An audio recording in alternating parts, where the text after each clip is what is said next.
जय माता दी मित्रों, मेरा नाम पंडित प्रकाश जोशी और आज इस कार्यक्रम में हम चर्चा कर रहे हैं कर्क राशि के अर्धवार्षिक राशि फल के बारे में। यानी कि वार्षिक राशि फल साल 2025 तो मित्रों मैंने आपको दिया ही है, लेकिन ये साल बहुत महत्वपूर्ण है। कहीं आग लग रही है, कहीं युद्ध हो रहा है, कहीं पर क्रैश हो रहा है, मतलब तरह तरह की घटनाएं साल 2025 में ज़्यादा देखने को मिली है। तो लोगों की डिमांड से हम अर्धवार्षिक राशिफल आपके लिए लेके आए हैं। लोग थोड़ा सा चिंतित हैं कि अब आधा साल तो बहुत ही रुला रुला के गया, अब आधा साल कैसा रहेगा। तो जुलाई से दिसंबर तक आपकी हेल्थ की, रिलेशन की, धन की, करियर की क्या स्थिति होगी, ग्रह वाइज ग्रह गोचर की कैलकुलेशन से हम ये कार्यक्रम बना के लाए हैं। और मित्रों, अगर आपको मेरा राशिफल अच्छा लगता है, वैसे तो लगता ही है क्योंकि हर महीने YouTube के आंकड़े के अनुसार 1 करोड़ लोग मेरा राशिफल चोरी छुपे देखते हैं, यानी कहीं ना कहीं देखते हैं, लेकिन वो सब्सक्राइब नहीं करते। यदि सब्सक्राइब करते होते तो कभी अभी तक मेरा चैनल 10 मिलियन क्रॉस हो जाता। आप लोग चाहते ही नहीं है मैं आगे बढ़ूं, तो इसलिए आप सब्सक्राइब नहीं करते हैं। अगर आप सब्सक्राइब करें तो ज़्यादा अच्छा रहेगा। मेरी आपसे रिक्वेस्ट है कि आप सब्सक्राइब भी ज़रूर करें। चलिए हम आप बात कर लेते हैं सबसे पहले कर्क राशि की हेल्थ और रिलेशनशिप जुलाई से दिसंबर में कैसा रहने वाला है। तो कहीं ना कहीं इन दोनों के स्वामी चंद्रमा है। चंद्रमा मनसो जाता सूर्यो अजायता। चंद्रमा जातक का मन होता है, चंद्रमा लिक्विडिटी होती है। चंद्रमा माता स्त्री का कारक भी, चंद्रमा स्त्री की कुंडली में उनके मूड का कारक भी, मन का कारक भी चंद्रमा होता है। तो सबसे पहले जुलाई का महीने में चर्चा कर लेते हैं। तो जुलाई के महीने में थोड़ा कर्क राशि वालों को पेट की समस्या रहेगी, सर दर्द की प्रॉब्लम रहेगी। साथ ही साथ जो भी आपके लव पार्टनर है या आपके मैरिड पार्टनर, उनसे मतभेद भी रहेगा। कहीं ना कहीं पूरे महीने आप लड़ते फिर सॉल्यूशन करते हुए, एक दूसरे को टॉन्टिंग करते हुए, एक दूसरे से पल्ला झाड़ते हुए, दूसरे पे आरोप प्रत्यारोप करते हुए नजर आएंगे।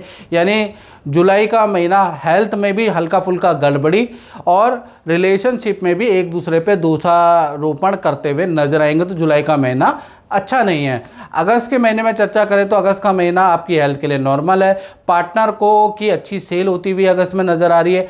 पार्टनर को कहीं ना कहीं से धन लाभ का योग अगस्त में नज़र आ रहा है। और सितंबर, अक्टूबर, नवंबर में ये जो 3 महीने में देखा जाए तो आपकी हेल्थ, कर्क राशि वालों की हेल्थ अच्छी नज़र आ रही है। आपके अंदर कोई नया शौक जागृत होगा, खाना बनाने का, वीडियो बनाने का, संगीत सुनने का, नया कोई ना कोई शौक सितंबर, अक्टूबर, नवंबर में जागृत हो जाएगा। उस पर आप काम भी करने वाले हैं। साथ ही साथ देखा जाए तो पार्टनर से अगर देखा जाए तो रिलेशन अच्छा है। पार्टनर से संबंधित या उनके परिवार से संबंधित कोई ना कोई खुशखबरी इन 3 महीने में कर्क राशि वालों को मिलने वाली है। किसी को सितंबर में मिलेगी, किसी को अक्टूबर में मिलेगी और किसी को नवंबर में मिलेगी।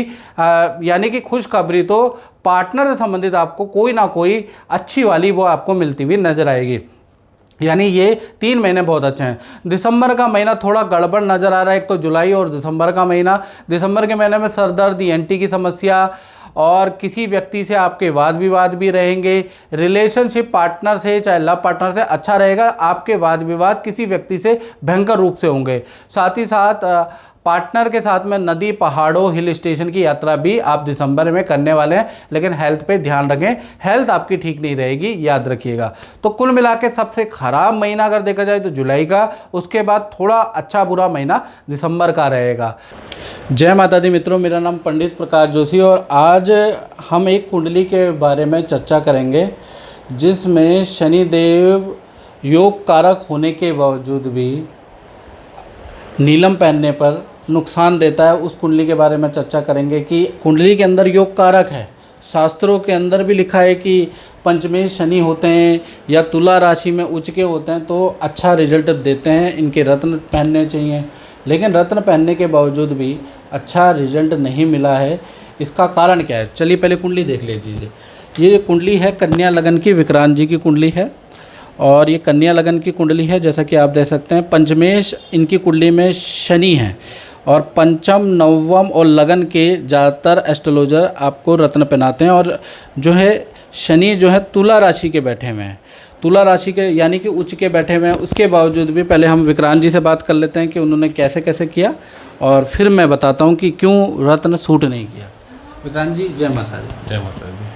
तो मेरे को जब गुरुजी ने ये पहनाया था, नीली पहनाई थी और सफ़ेद मूंगा और पन्ना पहनाया था, तो उस साल मेरा प्रमोशन काफ़ी अच्छा हुआ था ऑफिस में भी, और मेरा काम अच्छा चलता था।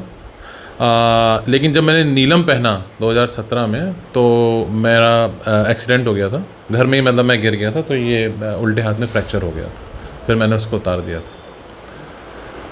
कारण क्या है, मैं अब आपको बता देता हूँ कि इन्होंने 2017 और 18 के अंदर नीलम पहना, मैंने इनको नीली पहनाया तो नीली इनको सूट किया, ठीक है जी, और इनको अच्छा रिजल्ट मिला भगवान की कृपा से। लेकिन क्या है कि उसके बाद इनका हमसे संपर्क हो नहीं पाया, तो उन्होंने सोचा कि नीली पहना है तो नीलम पहन लेते हैं। तो नीलम पहनने के बाद इनके साथ में ऐसा क्या हुआ, ये आप ध्यान से सुनिएगा।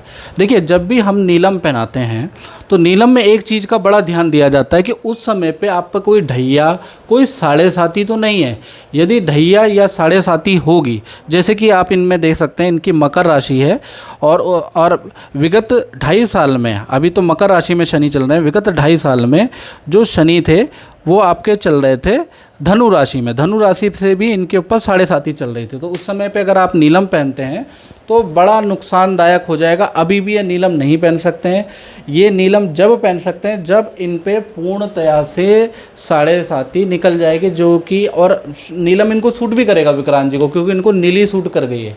लेकिन कब करेगा, जब ये पूर्ण तरीके से साढ़े साती निकल जाएगी, यानी कि कब, अभी अप्रैल 2022 में कुंभ राशि में शनि आएंगे, जब कुंभ से निकल जाएंगे तब ये नीलम पहनेंगे, और लाइफ टाइम इनको शनि बहुत अच्छा रिजल्ट देगा। कारण क्या है कि साढ़े साती के अंदर अगर आप शनि का नीलम पहन लेते हैं और आपकी कुंडली में शनि कितना भी उचका हो, आपको नुकसान देगा, आपको चोट दे देगा, आपको नुकसान दे देगा। तो इसके लिए थोड़ा सावधान हो जाएं। ये बहुत से लोग कमेंट करते हैं कि ये लगने, वो लगने।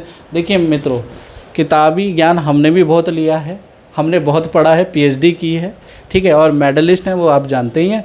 लेकिन प्रैक्टिकल ज्ञान हमेशा बदल जाता है, लोगों से बात करने पे चीज़ें अलग सामने आती हैं। तो कृपया करके अच्छे सुझाव दें, किताबी सुझाव ना दें, वो हमारे पास ऑलरेडी हैं।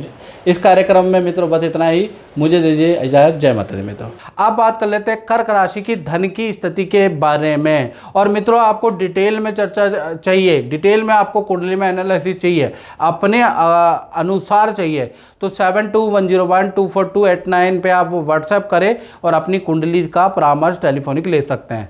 चलिए, सबसे पहले हम धन की स्थिति के बारे में बात करें तो धन के स्वामी आपके सूर्य देव है, यानी सूर्य देव की गोचर से आप पे फर्क पड़ेगा। तो कहीं ना कहीं सूर्य देव 1 से लेकर 16 जुलाई तक अभी मिथुन राशि के अंदर रहेंगे, यानी कि आपके 12वें भाव में रहेंगे, जहाँ 3 नंबर लिखा है वहाँ सूर्य रहेंगे।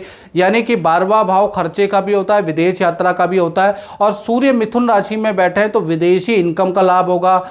विदेश से संबंधित कोई रुका हुआ काम आपका बन सकता है, रुका हुआ धन आपका आ सकता है, गवर्नमेंट से रुका हुआ कोई काम आपका बन सकता है, या गवर्नमेंट से रुका हुआ फंड आपको मिल सकता है। तो कुल मिला के ये जो 16 जुलाई तक आपकी स्थिति बहुत अच्छी है। फिर 17 जुलाई से लेकर और 16 अगस्त तक सूर्य देव का गोचर कर्क राशि यानी आपकी राशि में लगन में आ जाएगा, यानी जहाँ 4 नंबर लिखा है। तो यहाँ स्थिति बहुत अच्छी नहीं है। यहाँ पर आने पर धन आएगा भी और खर्च भी होगा, ज़रूरतों पे आपका खर्च होगा, यानी छोटे छोटे खर्चे आपके अगर 17 जुलाई के बाद 16 अगस्त तक आपके बढ़ जाने वाले हैं, उस पर आपका धन खर्च होगा। कर्जे ईएमआई पे आपका धन खर्च होता हुआ नजर आएगा, हल्का फुल्का रेनोवेशन पे आपका धन खर्च होता हुआ नजर आएगा, यानी खर्चे यहाँ ज़्यादा है। उसके बाद 17 अगस्त से लेकर और 17 अक्टूबर तक सूर्यदेव सिंह राशि यानी आपके धन भाव जहाँ 5 नंबर लिखा है वहाँ पहुँच जाएंगे। तो 5 नंबर में जैसे ही ये पहुँचेंगे या फिर कन्या राशि में पहुँचेंगे, यानी सिंह राशि और कन्या राशि इन 2 जगह पे गोचर होगा, जहाँ 5-6 नंबर लिखा है वहाँ जब भी गोचर होगा सूर्य का, तो कहीं ना कहीं आप पे धन का अंबार लग जाएगा, आप पे मल्टीपल आपको धन का लाभ होता हुआ नजर आएगा। 17 अगस्त से 17 अक्टूबर यानी ये जो 2 महीने हैं खूब धन का लाभ होता हुआ आपको नज़र आएगा और अच्छे काम आपके बनते हुए नज़र आएंगे। तो और उसके बाद देखा जाए 18 अक्टूबर से और 16 नवंबर के बीच में सूर्य देव कन्या राशि से निकल के आपके चतुर्थ भाव, जहाँ 7 नंबर रखा है, तुला राशि में आ जाएंगे। यहाँ पर सूर्य नीच के होते हैं तो परिवार पे खर्चा, सरकारी पेनल्टी पे खर्चा, सरकारी चालान पे आपका खर्चा, इलेक्ट्रॉनिक आइटम पे आपका खर्चा, यानी परिवार की ज़रूरतों में आपका मोटा धन खर्च होता हुआ नज़र आएगा, उसका योग नज़र आ रहा है। फिर उसके बाद देखा जाए तो 17 नवंबर से और 15 दिसंबर तक सूर्य वृश्चिक राशि में यानी 8 नंबर पे आपके पंचम भाव में आ जाएंगे। जब यहाँ आ जाएंगे सूर्य देव तो आपको फिर दोबारा अच्छा धन लाभ होगा, अच्छा आपकी सेल होती हुई नज़र आएगी। तो कुल मिला के अगर देखा जाए तो धन की स्थिति 6 महीने के अंदर, एक तो 17 जुलाई से 16 अगस्त बहुत अच्छी नहीं है, दूसरा देखा जाए तो 18 अक्टूबर से और 16 नवंबर तक धन की स्थिति अच्छी नहीं है, बाकी और महीने अच्छे हैं। बात कर लेते हैं कर्क राशि के करियर के बारे में। तो करियर के स्वामी मंगल है, यानी मंगल इस वक्त सिंह राशि में बैठे हैं, देखिएगा 2nd हाउस में बैठे हैं। जहाँ पर 5 नंबर लिखा है वहाँ पर मंगल बैठे हुए हैं, देख रहे हैं ना। तो 1 तारीख से लेकर और 27 जुलाई तक मंगल यही रहने वाले हैं। तो करियर में आपका अच्छा आपको रिजल्ट मिलेगा। कोई आपको आप सीनियर भी आपसे प्रभावित रहेंगे, अच्छी सेल करते हुए नजर आएंगे, यानी करियर के लिए तो 27 जुलाई आपके लिए अच्छा है। और मार्केटिंग के क्षेत्र में, डीलिंग के क्षेत्र में, प्रॉपर्टी के सेक्टर में या आप वाणी के सेक्टर में तो आपको अच्छा लाभ मिलता हुआ नजर आएगा। फिर उसके बाद 28 जुलाई से लेकर और 12 सितंबर तक मंगल सिंह राशि से निकल के कन्या राशि यानी आपके तृतीय भाव में आ जाएंगे। ये स्थिति बहुत अच्छी नहीं है। करियर में कोई ना कोई वाद विवाद होगा, काम में कड़ी मेहनत करने के बाद भी आपको रिजल्ट नहीं मिलेगा, कोई व्यक्ति आपके पीछे पड़ जाएगा, आपकी कंप्लेंटें आने लगेंगी। यानी 28 जुलाई से 12 सितंबर की स्थिति करियर में बहुत अच्छी नहीं है, या बॉस की नाराज़गी का आपको सामना करना पड़ सकता है। फिर 13 सितंबर से और 26 अक्टूबर के बीच में मंगल तुला राशि में आ जाएंगे, यानी आपके 4th हाउस में आ जाएंगे। ये स्थिति भी आपके लिए अच्छी है, यानी नॉर्मल स्थिति है, यानी अच्छी सेल भी होगी, अच्छा काम भी करेंगे, कोई बड़ा इवेंट नहीं है इसके अंदर, यानी अच्छी स्थिति है।